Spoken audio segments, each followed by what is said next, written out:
So we can see some changing energy levels through these sediments. We have a nice trough cross-bedded quartzite at the base here.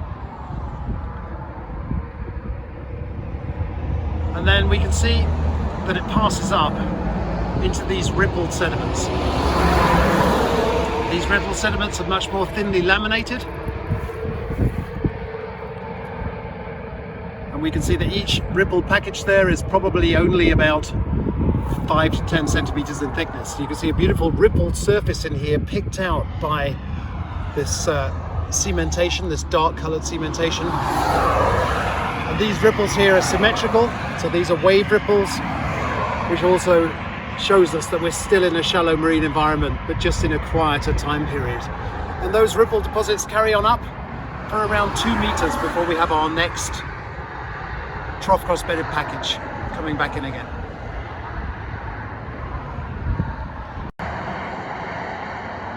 The more you look at these sediments, the more there is to see, and we're focusing in on one particular bed here within this overall quartzite succession.